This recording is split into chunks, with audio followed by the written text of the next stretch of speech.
ఏది అయినా ట్రై చెయ్యి ఆచి చికెన్ మసాలా. మహిళను చంపి ఆపై ఆమె శరీర భాగాలతో బిర్యానీ వండిన దారుణమైన ఘటన ఆలస్యంగా వెలుగులోకి వచ్చింది. మిగిలిన భాగాలను సూట్ కేసులో కుక్కి రైలు బోగిలో వెళ్లడం స్థానికంగా కలకలం రేపింది. అయితే కంపార్ట్మెంట్ లో అనుమానాస్పదంగా ఉన్న ఆ సూట్ కేసు నుంచి దుర్వాసన రావడంతో స్థానికులు రైల్వే పోలీసులకు సమాచారం ఇచ్చారు.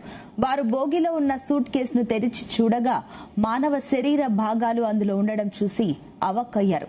ఛిద్రమైన స్థితిలో మహిళా మృతదేహం లభించడంతో స్థానికులు భయాందోళనకు గురయ్యారు.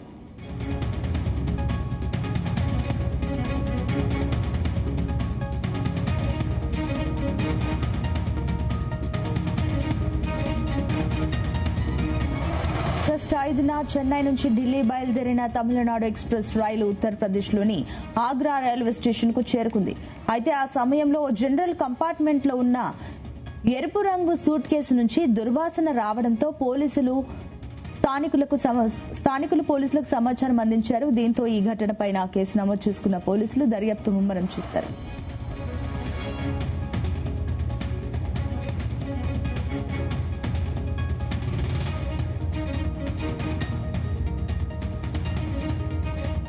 ఈ ఘటన గురించి ఉత్తరప్రదేశ్ పోలీసులు తమిళనాడు రైల్వే సిబ్బందికి సమాచారం అందించారు. వెంటనే రంగంలోకి దిగిన పోలీసులు నిందితుల కోసం జల్లెడ పట్టడం మొదలుపెట్టారు. ఈ క్రమంలో చెన్నై సెంట్రల్ రైల్వే స్టేషన్ చుట్టుపక్కల ప్రాంతాల్లోని 350కి పైగా సిసి ఫుటేజ్లను పరిశీలించారు. ఈ నేపథ్యంలో నిందితుల ఆచూకీని కనిపెట్టారు. ఎరుపు రంగు సూట్ కేసుతో వచ్చిన ఓ పురుషుడు, మహిళ తమిళనాడు ఎక్స్ప్రెస్ రైల్లో సూట్ కేసును పెట్టడం గమనించారు.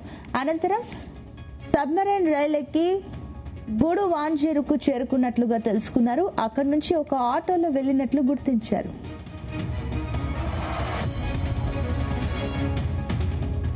స్థానిక పోలీసుల సహాయంతో నిందితుల నివాసాన్ని గుర్తించగా అక్కడ దారుణమైన విషయాలు బయటపడ్డాయి.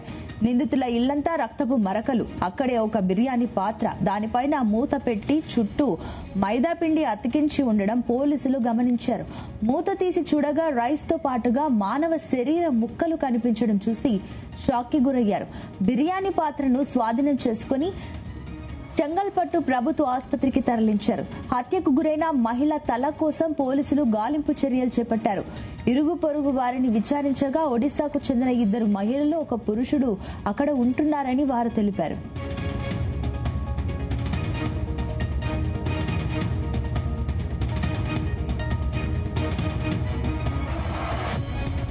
దర్యాప్తులో భాగంగా ఒడిశాకు చెందిన మానిక్ ఉద్దీన్ లస్కర్, అతని భార్య బాగమతి మ్యాజిక్ తో హయత్ నిషా అనే మహిళ ఉంటున్నట్లు తెలిసింది. హత్యకు గురైంది నిషాగా పోలీసులు గుర్తించారు. ఒడిశాకు చెందిన హయాత్ నిషా భర్తతో విడిపోయినట్లు సమాచారం. ఆమె 19 ఏళ్ల కుమారుడు ఏసీ మెకానిక్ గా చెన్నై తాంబరంలో పనిచేస్తున్నట్లు తెలుస్తోంది. ఈ క్రమంలో హయత్ నిషా మాత్రమే మానిక్ ఉద్దీన్ లష్కర్ దంపతులతో కలిసి ఉంటోందని, వారు ఆమెని హత్య చేసి ముక్కలుగా నరికి సూట్ కేసులో పెట్టి తీసుకువెళ్లినట్లు తెలుస్తోంది. హత్య ఎందుకు చేశారు, డబ్బు కోసం ఆమెను హత్య చేశారా వంటి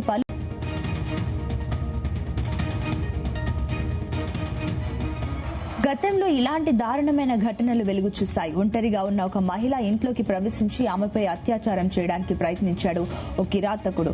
ఆమె ప్రతిఘటించడంతో చంపి శరీర భాగాలను రంపంతో ముక్కలు చేసి నదిలో పడేశాడు. ఈ ఘటన ఛత్తీస్గఢ్ లో జూలైలో వెలుగు చూసింది.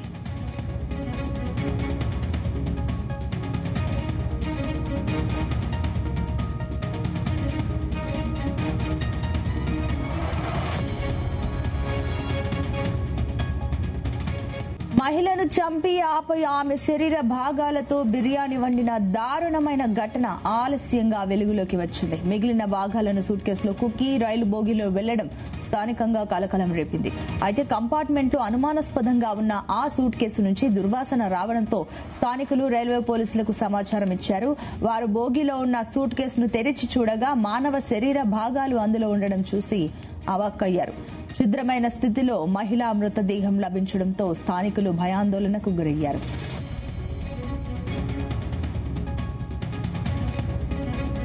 ఈ నెల ఆగస్టు 5న చెన్నై నుంచి ఢిల్లీ బయలుదేరిన తమిళనాడు ఎక్స్ప్రెస్ రైలు ఉత్తరప్రదేశ్లోని ఆగ్రా రైల్వే స్టేషన్ కు చేరుకుంది. అయితే ఆ సమయంలో ఓ జనరల్ కంపార్ట్మెంట్ లో ఉన్న ఎరుపు రంగు సూట్ కేసు నుంచి దుర్వాసన రావడంతో స్థానికులు పోలీసులకు సమాచారం అందించారు. దీంతో ఈ ఘటనపైన కేసు నమోదు చేసుకున్న పోలీసులు దర్యాప్తును ముమ్మరం చేశారు.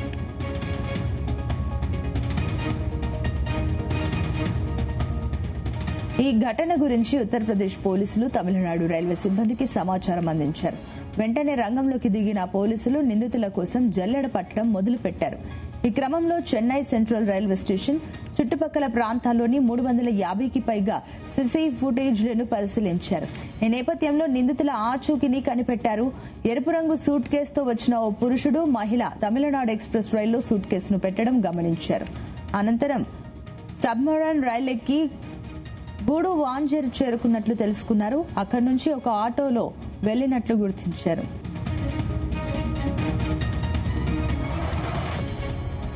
స్థానిక పోలీసుల సహాయంతో నిందితుల నివాసాన్ని గుర్తించగా అక్కడ దారుణమైన విషయాలు బయటపడ్డాయి. నిందితుల ఇల్లంతా రక్తపు మరకలు, అక్కడే ఒక బిర్యానీ పాత్ర, దానిపైన మూత పెట్టి చుట్టూ మైదాపిండి అతికించి ఉండడం పోలీసులు గమనించారు. మూత తీసి చూడగా రైస్ తో పాటుగా మానవ శరీరం ముక్కలు కనిపించడం చూసి షాక్ కి గురయ్యారు. బిర్యానీ పాత్రను స్వాధీనం చేసుకుని చెంగల్పట్టు ప్రభుత్వ ఆసుపత్రికి తరలించారు. హత్యకు గురైన మహిళ తల కోసం పోలీసులు గాలింపు చర్యలు చేపట్టారు. ఇరుగు పొరుగు వారిని విచారించగా ఒడిశాకు చెందిన 2 మహిళలు, ఒక పురుషుడు అక్కడ ఉంటున్నారని వారు తెలిపారు. దర్యాప్తులో భాగంగా ఒడిశాకు చెందిన మానిక్ ఉత్తన్ లష్కర్, అతని భార్య బాగమతి హయాత్ నిషా అనే మహిళ ఉంటున్నట్లుగా తెలిసింది. హత్యకు గురైంది నిషాగా పోలీసులు గుర్తించారు. ఒడిశాకు చెందిన హయాత్ నిషా భర్తతో విడిపోయినట్లు సమాచారం. ఆమె 19 ఏళ్ల కుమారుడు ఏసీ మెకానిక్ గా చెన్నై తామరంలో పనిచేస్తున్నట్లు తెలుస్తోంది. ఈ క్రమంలో హయాత్ నిషా మాత్రమే మానిక్ ఉత్తన్ లస్కర్ దంపతులతో కలిసి ఉంటోందని అన్నారు. వారు ఆమెను హత్య చేసి ముక్కలుగా నరికి సూట్ కేసులో పెట్టి తీసుకెళ్లినట్లు తెలుస్తోంది. అసలు హత్య ఎందుకు చేశారు, డబ్బు కోసం ఆమెను హత్య చేశారా వంటి పలు కోణాలలో పోలీసులు దర్యాప్తును ముమ్మరం చేశారు. గతంలోని ఇలాంటి దారుణమైన ఘటనలు వెలుగు చూశాయి. ఒంటరిగా ఉన్న ఒక మహిళ ఇంట్లోకి ప్రవేశించి ఆమెపై అత్యాచారం చేయడానికి ప్రయత్నించాడు ఒక కిరాతకుడు. ఆమె ప్రతిఘటించడంతో చంపి శరీర భాగాలను రంపంతో ముక్కలు చేసి నదిలో పడేశాడు. ఈ ఘటన ఛత్తీస్గఢ్ లో జులైలో చోటు చేసుకుంది.